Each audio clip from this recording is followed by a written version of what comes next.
The most fascinating thing about Affection isn't that it successfully pulls off a radioactive mid-movie genre pivot that would give standard studio executives a collective aneurysm. No, the real magic is that it took a widely reviled, terminally exhausted trope, the amnesia gaslighting thriller, and somehow converted it into a deeply upsetting Cronenbergian nightmare about tech-fueled grief. It's a debut feature that walks into the room disguised as a standard predictable Lifetime thriller only to violently rip its own skin off at the 45-minute mark. Worms are their money, the bones are their dollars. Now it came in here with this skeptical because it seems like we've been just inundated with a subgenre I like to call should have been a short film. Like these modern low budget streaming filler to expect a thin Amnesia hook to stretch across 90 minutes. It kind of makes you feel like you're trapped in a cinematic waiting room. And it takes place on this farm field, this house in Bovina, New York.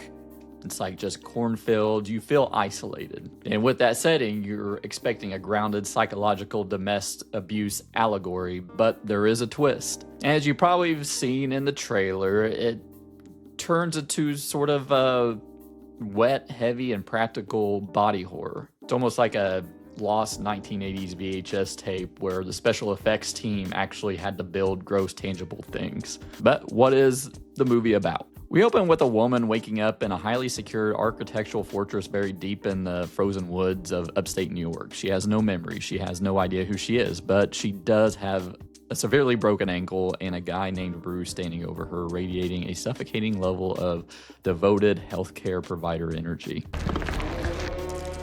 Idly ho, slaverinos.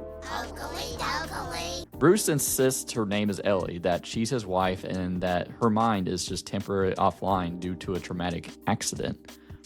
But the script immediately begins weaving a structural rot into the domestic paradise. The house isn't a sanctuary, it feels like a prison. Ellie isn't just experiencing memory lapses, her body is actively glitching, suffering violent, bone-rattling tremors and hallucinatory terrors that feel less like psychological trauma and more like a physiological system failure.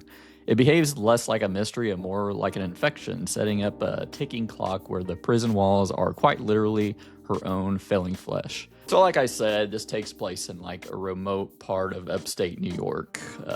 The director, BT Meza, isolating the crew in a remote rural New York winter directly bled into this suffocating energy on screen. And Meza, he's the writer, the director, and producer. He bypassed the traditional studio notes that would have inevitably just sanitized this entire script, probably. His total creative control is like a bizarre cocktail of Stephen King isolation and 1950s B-movie sci-fi. It's kind of neat.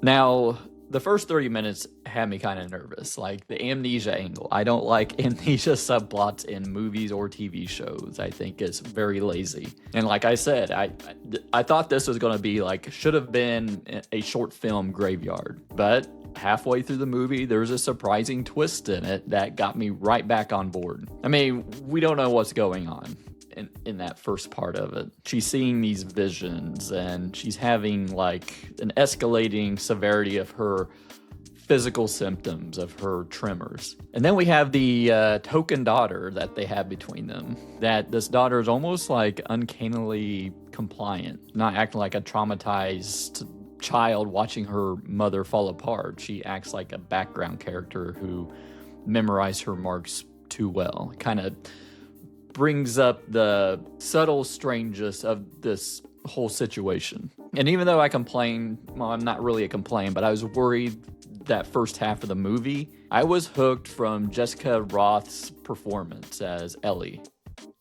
Or maybe not Ellie. I mean, she throws her body into this. You have the grueling, full body seizures that she constantly goes through. And even in the opening and later on the movie where she's struggling to get around. It's a very physical performance and she's acting her ass off as well. She anchors that high concept madness and genuine human pain.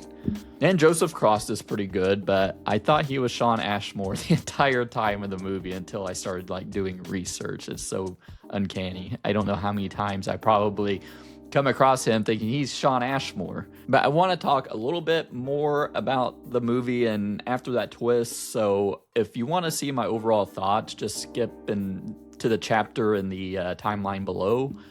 And I'm going to talk a little bit about what happened after that twist and the ending and everything. So if you haven't seen it, I would suggest watching it. I do recommend it. So it does have some pretty good practical effects in this. I mean, Meza, he brought in veteran SFX artists like Nick DeRosa and Dan Rebert. Yeah, like the degeneration, the wet textures of the lab elements, and the body horror that feel dangerous.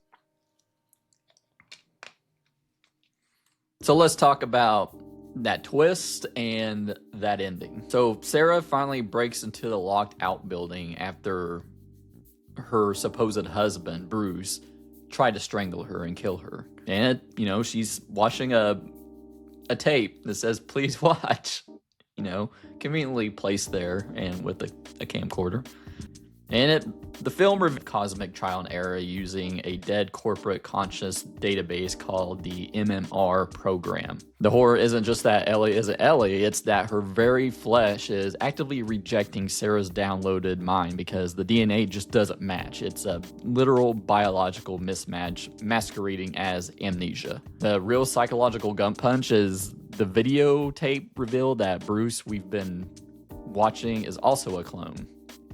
The original long-dead Bruce automated his grief, programming an endless loop of synthetic versions of himself to endure the trauma of birthing, gaslighting, and inevitably discarding those incompatible women. It's a closed-loop system of self-inflicted psychological torture. And this is where the horror community's favorite subtext comes into play, because the MMR database harvested minds from living people before being shut down. The real flesh and blood Sarah Thompson is likely out there right now, totally fine, living her life with her son. Our protagonist is merely a digital copy plugged from a cloud server, forced into a synthetic cage and condemned to rot just because a grieving scientist rolled a pair of dice. When Sarah destroys the lab, kills clone Bruce, and triggers one final incubation pod before dying, the newly birthed clone climbs out and says, "Bruce?" The leading interpretation here is a cruel bit of cosmic irony.